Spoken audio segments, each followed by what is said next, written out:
Hi, I'm Amy Goodman. Did you know you can get Democracy Now!'s headlines and stories delivered directly to your inbox every day? Just text Democracy Now!, one word, no space. Text Democracy Now! To 66866 to subscribe to our daily digest, and you'll never miss a story. Once again, Democracy Now!, one word, to 66866. Thanks so much, and stay safe.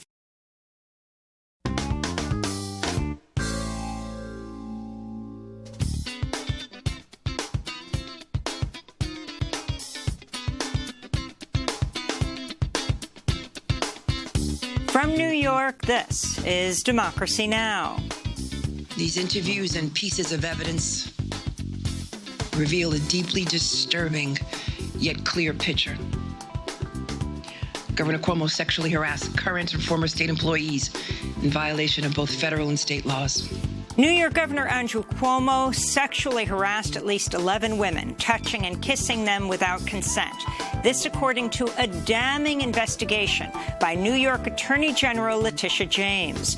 Cuomo defended himself against the allegations with a video message. His longtime ally, President Biden, and the entire Democratic congressional delegation of New York are now calling on him to resign, and the New York State Assembly plans to draft articles of impeachment. We'll speak with State Senator Julia Salazar and Xochitl Numaka, director of the New York Working Families Party. Then we go to Minnesota, where at least 20 water protectors were brutally arrested as resistance to the Enbridge Line 3 pipeline continues. I stand with young people and all people who are fighting for this world and fighting for life. There's nothing more powerful than fighting for life. A lot more of us need to act, and we need to do it soon. We'll speak with Indigenous lawyer Tara Hauska, who published photos of herself on social media with bloodied welts on her arms after she was shot with rubber bullets by police. But first, the Biden administration partially reinstates the eviction moratorium after massive public outcry. And we'll look at how critics say Biden's bipartisan infrastructure bill fails to urgently address the climate emergency, and why some say progressives in Congress should block it. All that and more coming up. Welcome to Democracy Now!, democracynow.org, The War and Peace Report. I'm Amy Goodman. The Biden administration's issued a new 2-month moratorium on evictions covering much of the country after facing intense pressure from progressive lawmakers led by Congressmember Cori Bush.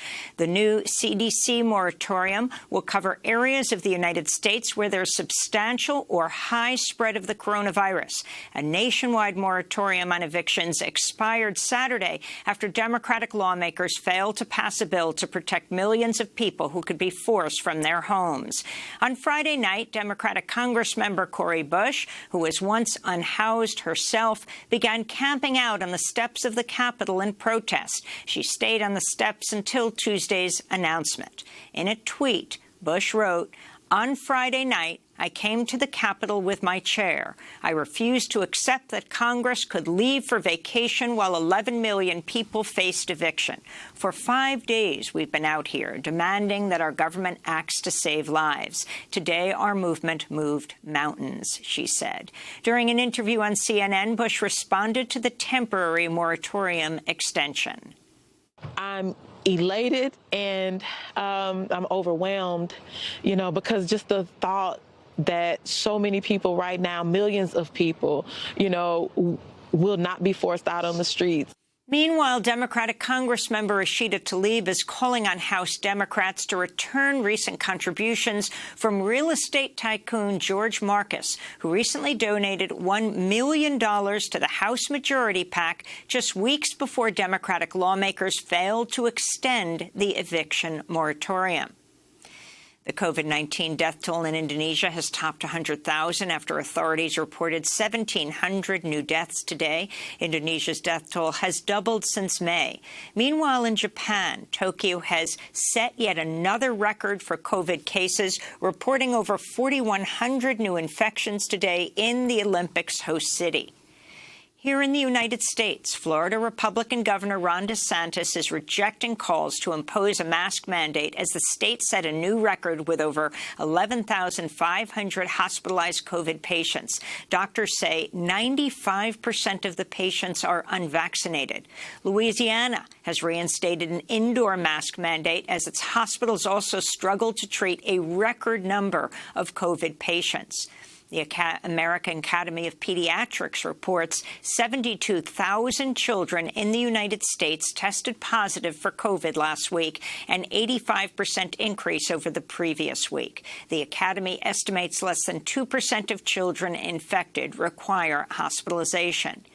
Here in New York City, Mayor Bill de Blasio has announced the city will soon require proof of vaccination to dine indoors, go to the gym, or attend indoor entertainment events.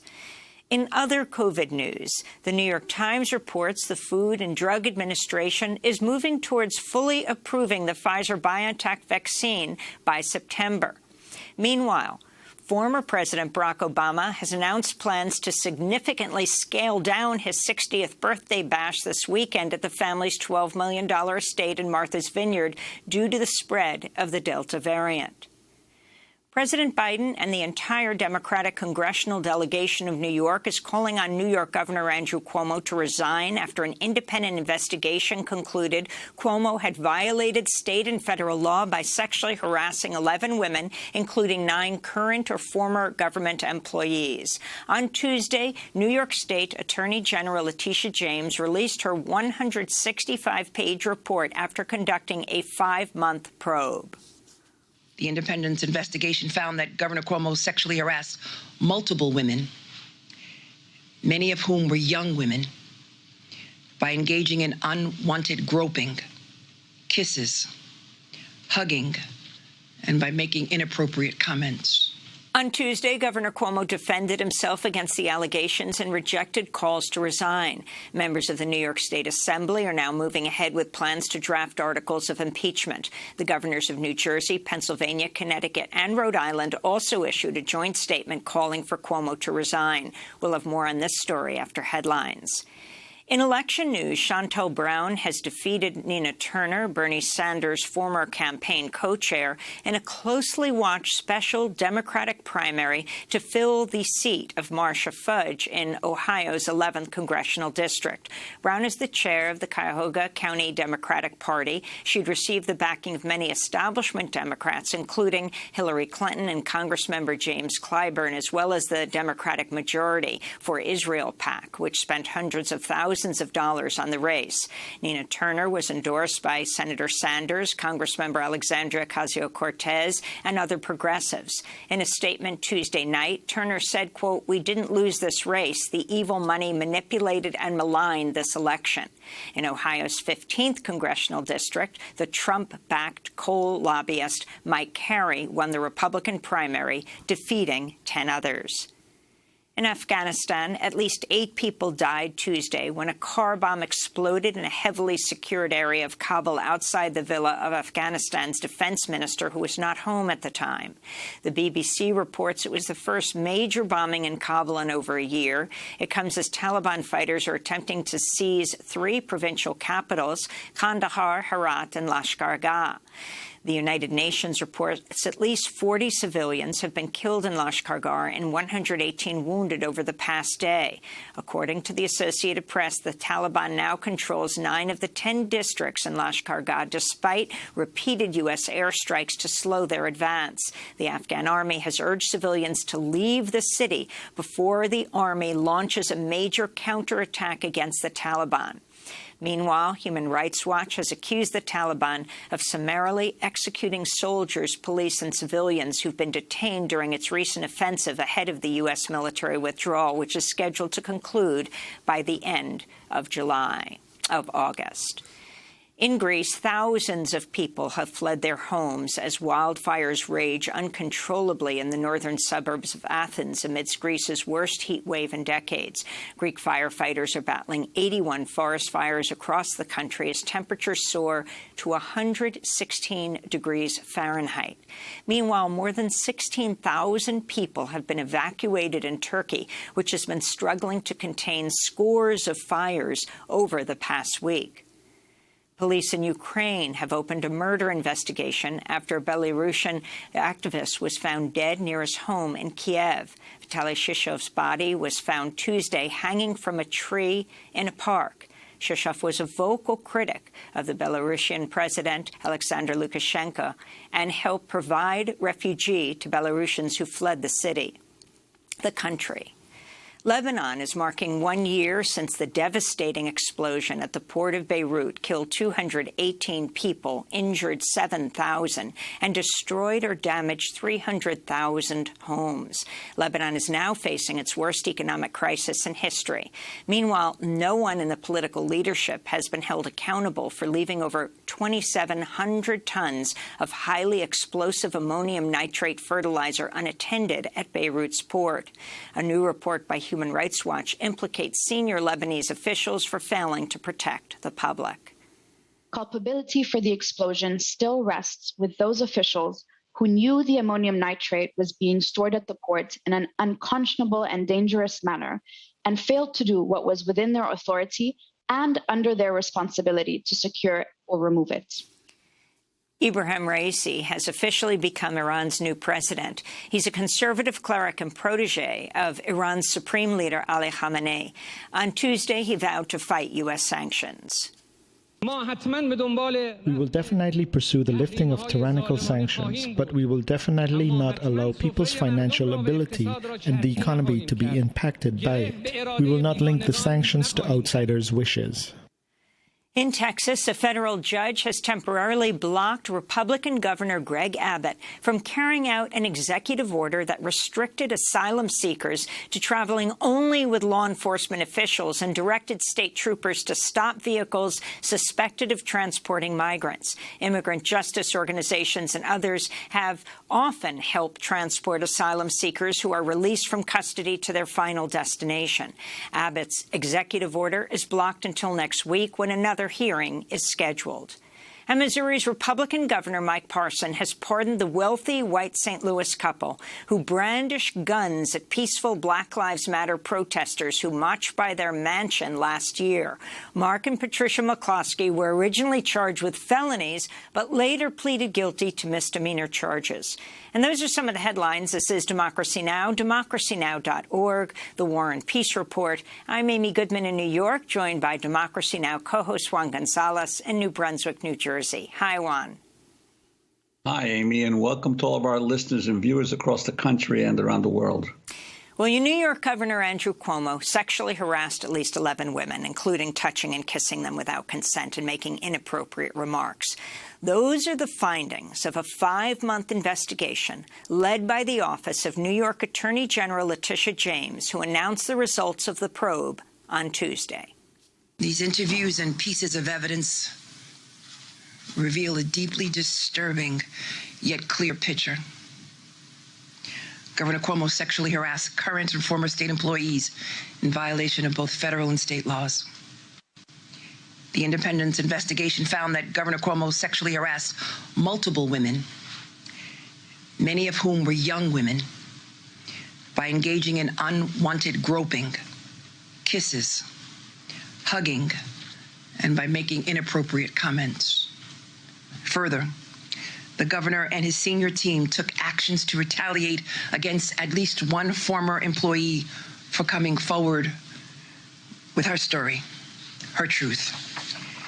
And Governor Cuomo's administration fostered a toxic workplace that enabled harassment and created a hostile work environment where staffers did not feel comfortable coming forward with complaints about sexual harassment due to a climate of fear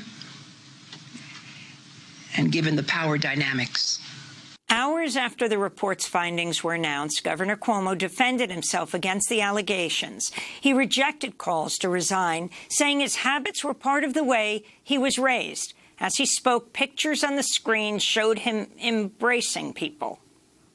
I do it with everyone, black and white, young and old, straight and LGBTQ, powerful people, friends, strangers, people who I meet on the street. One of the 11 women accusing Cuomo of sexual misconduct, his former aide, Charlotte Bennett, demanded his resignation Tuesday. In an interview on CBS News with Norah O'Donnell, Bennett was asked about Cuomo saying in a statement he'd asked Bennett questions he doesn't normally ask people because she's a survivor of sexual assault.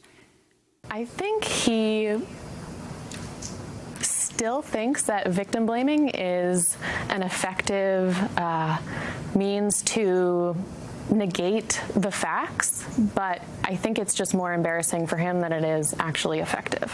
The governor admitted that he asked you questions that he doesn't normally ask people because you told him you're a survivor of sexual assault. Do you think he's gaslighting you? Absolutely. The entire New York Democratic congressional delegation is now calling on Cuomo to resign, as well as President Biden, who was asked about his longtime political ally on Tuesday. Are you now calling on him to resign? Yes. And if he doesn't resign, do you believe he should be impeached and removed from office? Let's take one thing at a time here. I think he should resign. Members of the New York State Assembly are moving ahead with plans to draft articles of impeachment. This probe was civil, not criminal, but the district attorney in Albany has requested the materials from the report and encouraged other survivors to come forward. For more, we're joined by two guests. Julia Salazar is New York State Senator for the 18th District, and Xochitl Numaka is director of the New York Working Families Party. They co-wrote a piece for Jacobin earlier this year headlined, "Andrew Cuomo's reign is over. Now it's the left's turn." We welcome you both to Democracy Now! So much has happened in the last 24 hours with the release of this report. Again, it is civil, not criminal, but now the Albany prosecutor is looking into possibly bringing criminal charges. You're state senator, Julia Salazar. Can you talk about what's happening in this legislative body? And impeachment would happen in the Assembly.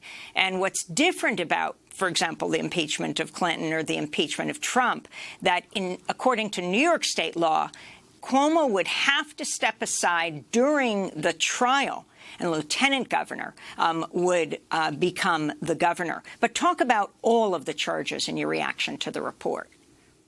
Yeah, so several months ago, the Office of the State Attorney General, Letitia James, began the investigation, which concluded with the report that her office issued yesterday. But concurrent with the Attorney General's investigation has been the investigation in the State Assembly that was also initiated in the spring, an impeachment investigation in order to ultimately produce articles of impeachment, which have not been drafted yet. But the State Assembly is looking at not only the sexual harassment allegations against Governor Cuomo, which have been substantiated in the Attorney General's report, but additionally, the investigation is focused on the governor's office concealing the deaths of many New Yorkers in nursing homes due to COVID-19, in part as a result of an order that was issued by the Department of Health in 2020 during the peak of the pandemic. They're also looking at the governor's potential misuse of public funds, of state funds, in service of his $5 million book deal, which he secured in the peak of the pandemic as well. They are looking at additional allegations against the governor, and any one of these alone would potentially be grounds for impeachment, and including any one of the 11-plus allegations, sexual sexual harassment allegations that have been substantiated. But it really doesn't look good for Governor Cuomo. When the Assembly drafts articles of impeachment and votes, a simple majority is needed in the Assembly in order for the impeachment process to move on to the Senate, in which case there would be a high court of impeachment, which includes all sitting senators except for the Senate Majority Leader, due to the Senate Majority Leader being second in line of succession, and the 7 judges on the state's highest court, the Court of Appeals, and that would make up the impeachment court, which would need a 2/3 majority in order to impeach Governor Cuomo and remove him from office. And Senator Salazar, what is your personal reaction to the report, especially the findings of the toxic work environment that the governor had in his office, which for many politicians, there was a toxic environment throughout state government as a result of Andrew Cuomo's methods of operation. And you personally have witnessed some of that. Could you talk about that? The report is devastating and it is disturbing, and unfortunately it's not surprising to anyone who has spent time in Albany. The governor has threatened people. There are numerous reports about this. He has threatened members of the press. He has threatened legislators. I personally, as a state legislator, have always sought to avoid direct interactions with the governor out of fear. A lot of legislators are in constant fear of retaliation by the governor if they speak out against his political agenda or speak out about his behavior. And so, unfortunately, this is unsurprising to those of us in Albany. And there were many of us as early as February and March who have been calling for the governor to be impeached and for him to resign, which are not mutually exclusive, of course. We still are demanding that the governor resign and that we move forward with an impeachment trial. I wanted to ask Xochitl Namaka of the Working Families Party. The Assembly obviously has to take up articles of impeachment, but Carl Hastie, the Speaker of the Assembly, has not exactly been a profile in courage in the past. What's your expectation as to how this will unfold in the Assembly? Thank you, Juan. I think what we've heard and what we've seen from Assembly leaders across political stripes, up and down different geographic corridors of New York State, is that Assembly members are saying with one voice, we must proceed with impeachment. And so Speaker Hastie is someone who does really listen to and look to his members. That unequivocal and clear demand must be heard and met. As Senator Salazar said, Governor Cuomo resigning and being called to resign does not negate the responsibility that the Assembly has to take forward this charge of impeachment. The list of violations that the governor has undertaken over the past 2 years is a stain on New York's history. We have to move forward, and the Assembly must hold on to the power that they have and move forward to remove the governor from office as swiftly as possible. I wanted to comment on the front page of the Times. It has a banner headline, Cuomo urged to quit after damaging report. And then it quotes the women in their own words, some of those 11 women from the 165-page report that was issued by Letitia James, the Attorney General. But the report was carried out by 2 very well-respected prosecutors, particularly well-versed in issues of sexual assault and sexual abuse. It starts with Executive Assistant number 1. I knew I could feel him pushing my body against his and definitely making sure he could feel my my breasts up against his body and was doing it in a way that I felt was obviously uncomfortable for me, and he was maybe trying to get some sort of personal satisfaction from it. Trooper number 1, and this is particularly significant, his security detail, a woman on a security detail, saying, I remember just freezing, being in the back of my head. I'm like, oh, how do I say no politely? Because in my head, if I said no, he's going to take it out on the detail, and now I'm on the bad list. She went on to talk about how he had touched her from her chest down to her private parts. He would run his hand along her body. And then there's Charlotte Bennett, the former top aide to Mr. Cuomo, saying the way he was repeating, you were raped and abused and attacked and assaulted and betrayed over and over again while looking at me directly in the eyes was something out of a horror movie. It was like he was testing me. And then Lindsey Boylan, who is the former state economic development official, who said, I've been sexually harassed throughout my career, but not in a way where the whole environment was set up to feed the predator. And this and every interaction I had with the governor and the culture felt like it was all to feed the predator. Let me go to Charlotte Bennett, who I quoted before, who told CBS News anchor Norah O'Donnell that the governor repeatedly made inappropriate comments to her, including questions about her experience as a sexual assault survivor. He asked me if age difference mattered. He also explained that he was fine with anyone over 22. And how old are you? 25. What were you thinking as he's asking you these questions? I thought, he's trying to sleep with me. The governor's trying to sleep with me.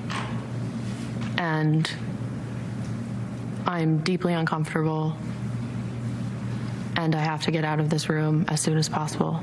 That interview conducted in March. Julia Salazar, the overall climate and what was known in the legislature. I mean, that's kind of open secret, because the point of several of the women was that it wasn't just him, it was what they all made possible and the repercussions against them. You yourself, a sexual assault survivor, in your case, it was quite public, and you accused the spokesperson for the former Israeli Prime Minister, Benjamin Netanyahu. He ultimately was forced to resign.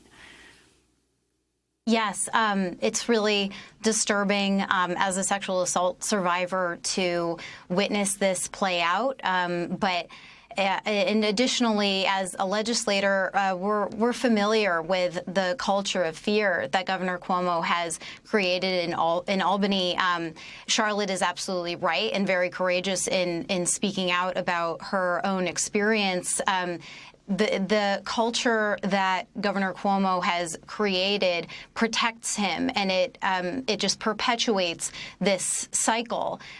People are fearful of him, are fearful of being retaliated against, and it also creates a culture in which people are loyal to him and are complicit in perpetuating this behavior and covering it up. I know, in my own experience, I was essentially coerced into publicly speaking about being sexually assaulted when it was during my state Senate campaign in 2018, when a hostile reporter from the Daily Mail contacted me and said that they knew about it and they were going to publish it. And I then was forced to speak about it publicly. And thankfully, several other women within an hour of me having to speak about being sexually assaulted by the spokesperson for the Israeli Prime Minister, they came forward and they said, this man is a sexual predator. We've had our own experiences with him. And it wasn't long after that, a matter of months before he was forced to resign. But I really, as someone who had not originally planned at the time to ever speak publicly about what had happened to me, I really admire the people, the workers, the women like Charlotte, who had the courage to speak out on their own volition so that other women would be empowered to do so as well. And I'd like to ask Sochi Nemeka about this whole issue of the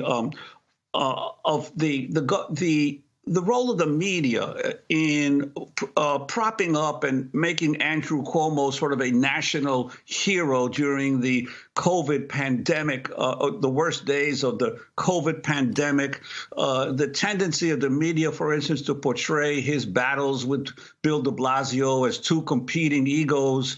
What responsibility do the media have for all of these years, basically not really delving into the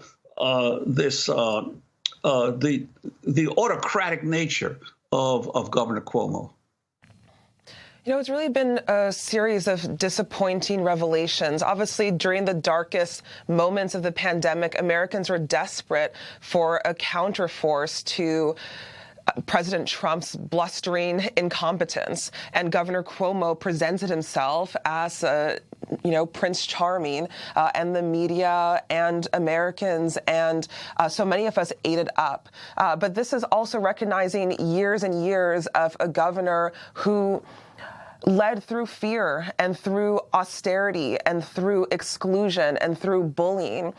The way that they put forward those things as leadership, signs of leadership. His team often speaks to his bullying ways, his yelling, his diminishing comments as signs of leadership. But what is clear now is that they're actually the other side of an abuser's coin. What he does on the outside to exclude, to shame, to silence his opponents, what we see is that behind closed doors and in the shadows, he uses those very same leadership traits to abuse, to prey on, and to sexually harass. Those are components of his leadership quality, and we cannot extol them in public when we see the very real ways in which his bravado is actually abuse. And what would it mean if he either resigns or forced to step down? Can you talk a little about, Sochi, Lieutenant Governor Kathy Hochul? Well, we need to usher in a post-Cuomo moment. We need a full transformation of New York State, and that's both in terms of policies, right? Governor Cuomo and his administration has overseen the largest housing crisis, overdose crisis in New York's history. We have failed to fully fund education until this year when progressives took over the budget. So it's both the policies that very much affect working people's lives, which have to happen under a new governor with progressive aims, but it's also the style of governing. There's a whole new bench of leadership represented by people like State Senators Julia Salazar, who know that we have to govern in a different way. We've seen a parade of New York leaders leave in disgrace, whether it's corruption or harassment or other unethical dealings. We need a new page, a brand new page in the state, and that will start with a progressive governor. Kathy Hochul did step out and condemn the governor's behavior yesterday after many, many months of us knowing that the governor was guilty of the very, very clear facts that are put on the table. And so I think we need a new page in New York history that will start with a new governor that's committed to progressive ideals that will put New Yorkers first and will not build a government of fear and protectionism to really just prop up their own political career. Sochi Nemeka, I want to thank you for being with us, Director of the New York Working Families Party, and Julia Salazar, who is a New York State Senator, 18th District. We'll link to your piece in Jacobin that you wrote earlier this year. Andrew Cuomo's reign is over. Now it's the left's turn. Next up, we look at how President Biden has partially reinstated the eviction moratorium after mass protests. And we'll look at the infrastructure bill, why some are saying progressives in Congress should block Biden's bill. Stay with us.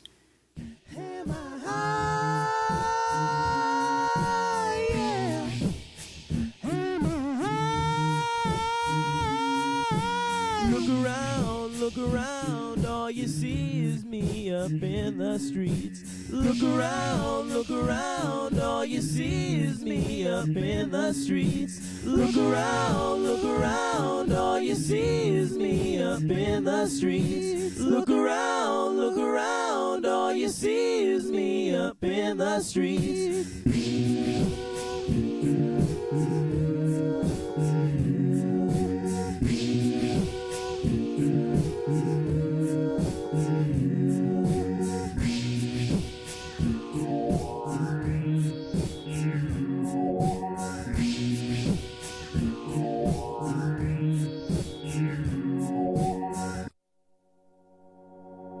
Chamomile by Danny Fisher. This is Democracy Now! I'm Amy Goodman with Juan González. The Biden administration's issued a new 2-month moratorium on evictions covering much of the country after facing massive public outcry from progressive lawmakers led by Congressmember Cori Bush. The new CDC moratorium will cover areas of the United States where there's substantial or high spread of the coronavirus. A nationwide moratorium on evictions expired Saturday after Democratic lawmakers failed to pass a bill to protect millions of people could be forced from their homes. On Friday night, Democratic Congressmember Cori Bush, who was once unhoused herself, began camping out with others on the steps of the Capitol in protest, staying until Tuesday's announcement. In a tweet, Bush wrote, "On Friday night, I came to the Capitol with my chair. I refused to accept Congress could leave for vacation while 11 million people faced eviction. For 5 days, we've been out here demanding that our government acts to save lives. Today, our movement moved mountains." During an interview on CNN, Bush responded to the temporary moratorium extension. I'm elated and I'm overwhelmed, because just the thought that so many people right now, millions of people, will not be forced out on the streets.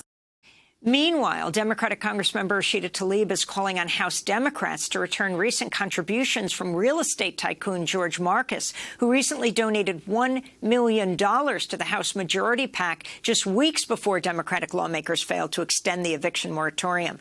For more, we're joined by Branko Marcetic, staff writer at Jacobin Magazine, where his latest piece is headlined, "The Democrats' Eviction Moratorium Failure is Unforgivable." You wrote the piece before the announcement Tuesday.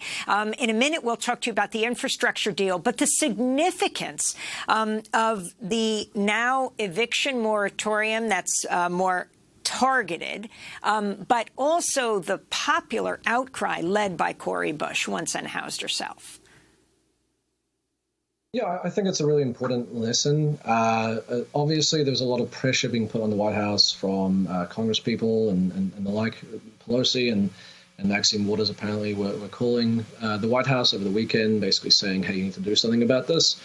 So there is an element of, some of that kind of more congenial work going behind the scenes. But I think it's really important also that the failure to actually do anything about the eviction moratorium, which the deadline was known about for a month at the very least. The Supreme Court basically said it would strike it down at the end of June. The failure to do anything about that caused such a big outcry and really fierce criticism among progressives and just ordinary people that I think that was also the other thing that helped push the White House to ultimately, despite saying we don't have the power to do anything and we don't want to risk a broader Supreme Court strike down by issuing another moratorium order, it pushed them to do it. And I think that's a really important lesson. We saw it also with the administration's walk back on the refugee numbers. That announcement when Biden said he was going to keep the refugee numbers basically at Trump's level, incredibly low level, the outcry forced them to backtrack. So I think the lesson here is people need to be willing to criticize this administration. People want the administration to succeed, but sort of treating them with kid gloves is not necessarily going to be the best way to get these kinds of progressive and just outcomes in policy. But Branko, I wanted to ask you, the criticisms of the administration clearly were needed, but I'm wondering, there were billions of dollars allocated in the previous COVID-19 bills for rental assistance, and most of this money has not yet been given out by the states. New York State has 160,000 people who have applied for rental assistance, and according to the New York Times, almost no one has gotten any money from a Democratic, supposedly liberal state. What's going on with the states giving out the money that's already been apportioned to help tenants? Well, look, I mean, real estate interests are powerful everywhere. It's not just at the national level. It's also at the state and local levels, perhaps even more so than at the national level. I mean, the other thing is that this was really enabled by the way that this rental assistance was designed. It was designed to delegate to the states, which, through history, through American history, one of the lessons is that when you delegate programs to states to design and implement, it doesn't necessarily always mean that it's going to be a failure or that it's going to be delayed or have problems. But just by nature of the fact that state governments are not always controlled by progressive lawmakers, it does mean that you risk all these different states and localities putting in different rules and different requirements that end up making it a lot harder for people to get the money. And that's basically what happened. The reason people aren't getting it quickly enough, people are having trouble with being able to apply for these things, being able to fill out whatever they have to fill out. And you compare it to, say, the PPP support that was given to businesses by the Trump administration. That program was designed, it was a federal program. There was very minimal bureaucracy. It was meant to get money through the door as quickly as possible. And so I think that's a pretty key comparison there, where it shows you this idea, well, if it's business, well, then money has to go as quickly as possible. And you know what? If some people cheat the system or people who are not worthy of this support end up trying to apply for it, then so be it. Whereas when it comes to renters, when it comes to ordinary working people, there's more suspicion. And so I think there's that antiquated mindset. There's still a long way to go to overcome it. So I want to ask you, Branko, about a key part of President Joe Biden's agenda, the bipartisan bill that's the first phase of his infrastructure plan. This week, the Senate is working on amendments to the Infrastructure Investment and Jobs Act, which calls for spending $555 billion in new money over 5 years on the country's roads, bridges, water systems, and broadband and the electric grid. But critics say the bill fails to urgently address the climate emergency. The Intercept reports it actually includes $25 billion in potential new subsidies for fossil fuels. The outcome of the bipartisan bill will set the stage for debate on Biden's much larger $3.5 trillion package, which Republicans strongly oppose but would require a simple majority for passage through reconciliation. So you wrote a piece, Branko Marcetic, in Jacobin magazine, headlined "Biden's infrastructure deal is terrible. Progressives in Congress should block it." And you also are the author of the biography of Biden, Yesterday's Man, The Case Against Joe Biden. But can you talk about the infrastructure bills as they stand now, and particularly the bipartisan one? What's been stripped out of it?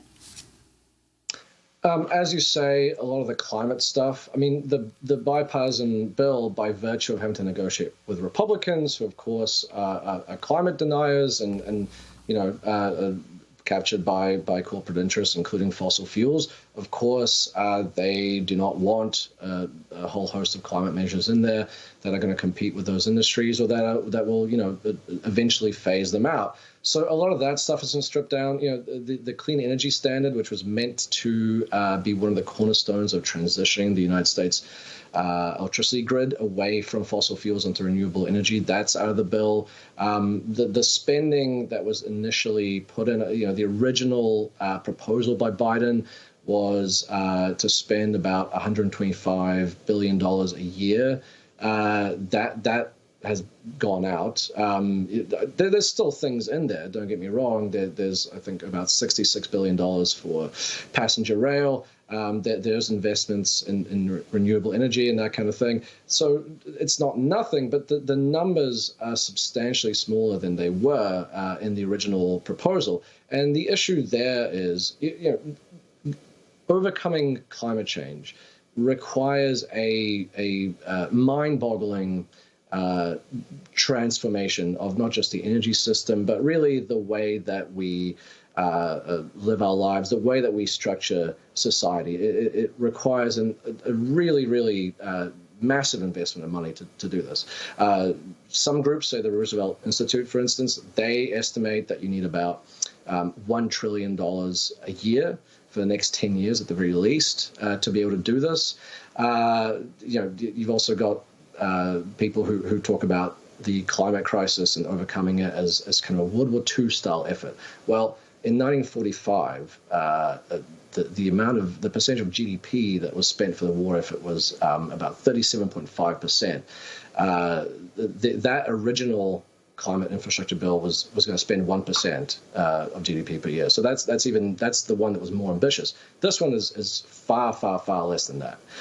So I think the climate issue is probably the biggest thing that's not in there. But you've also got a whole host of things that are in the $3.5 trillion one that the Senate is trying to pass that are not in this bipartisan bill because I guess they were not considered by Republicans and some of the more conservative Democrats who are negotiating this bipartisan bill as infrastructure. So that includes universal pre-K, that includes free community college, and you know, other things like that, things that are not physical infrastructure. They're not bridges and roads, but they are key to how the economy functions. You need educated workers to be able to have a good functioning economy. You need your people's kids to be taken care of, to have somewhere to go so that people can go to work and not have to think about what they're going to do in terms of childcare. So all of those things are missing from the bipartisan bill. So, if that is the only thing that gets passed, given the slim majorities, given the what's on the horizon in 2022, it's going to be very difficult for Democrats to actually hold the House and the Senate. If this doesn't get passed, it will be looked at as a massive missed opportunity that we will really regret, I think, in years to come. But then in terms of being able to accomplish both the bigger bill through budget reconciliation and this infrastructure package, how do you foresee that actually happening? And what is the role of progressives in that situation? For instance, if the progressives do try to block infrastructure, do you think they will have sufficient leverage to get what they want in the reconciliation bill? Well, yeah, it's tricky. So Biden has said that they're going to pass both bills in tandem. The Senate leadership and other Democratic leadership, they've said as much as well. At the moment, the idea is to pass first the bipartisan bill in the Senate, send it to the House, and then after that, just before the Senate goes in recess, to pass basically the framework for the bigger $3.5 trillion reconciliation bill, which also will then go to the House. Now, the issue is, can progressives trust that if they vote for this bipartisan bill, that they won't have the rug pulled out under them, either by the Biden administration, which has already dropped a number of pretty significant campaign promises, including the public option, which never gets talked about anymore, and by conservative lawmakers, people like Joe Manchin and Kristen Sinema, who has already said $3.5 trillion, that's way too much money for me, I'm not going to support that. Can they trust that? I would say they cannot. And so the question here is, are progressives, there's a very slim majority in the House that the Democrats have because of the election loss in the House during 2020, which on the one hand was bad for Democrats, but can be very good for, given the fact that there is a pretty substantial number of socialist and progressive lawmakers now in there who can serve a role like the Tea Party served for the Republicans, back during the Obama years, where they can use their numbers to say, hey, well, if you're not going to give us what we've asked for, then we're going to vote this down. We're going to vote down your bipartisan infrastructure package, and therefore no one gets anything. They have said as much. AOC, Alexandria Ocasio-Cortez, she has said that she will not be voting for the bipartisan package unless the reconciliation bill also goes through. Bernie Sanders in the Senate, he has said the same thing, essentially. The question is, what kind of guarantee are they going to get that they are not going to have that rug pulled under them? And I think a verbal agreement or a verbal assurance is not enough.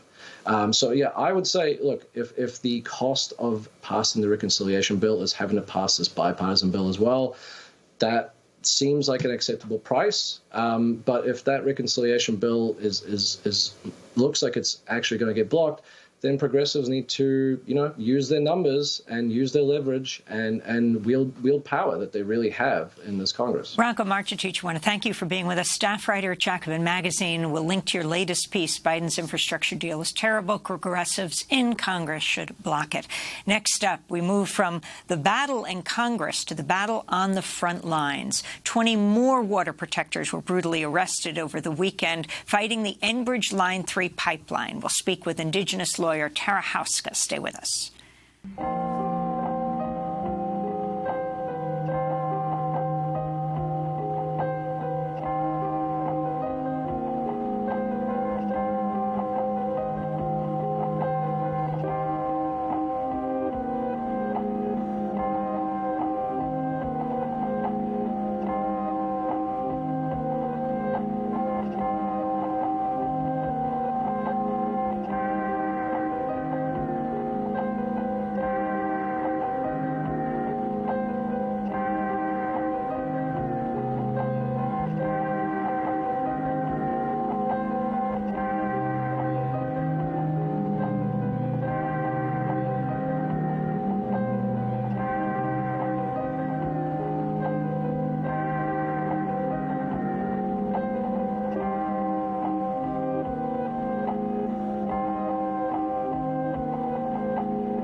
4 damaged lemons by blonde redhead. This is Democracy Now! I'm Amy Goodman with Juan González. We end today's show in Minnesota, where at least 20 water protectors were brutally arrested over the weekend as resistance to the Enbridge Line 3 pipeline continues.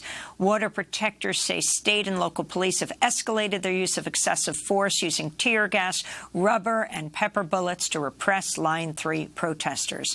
On Sunday, Indigenous lawyer and activist Tara Houska published photos of herself on social media with bloodied welts on her arms after she was shot with rubber bullets during an action last week.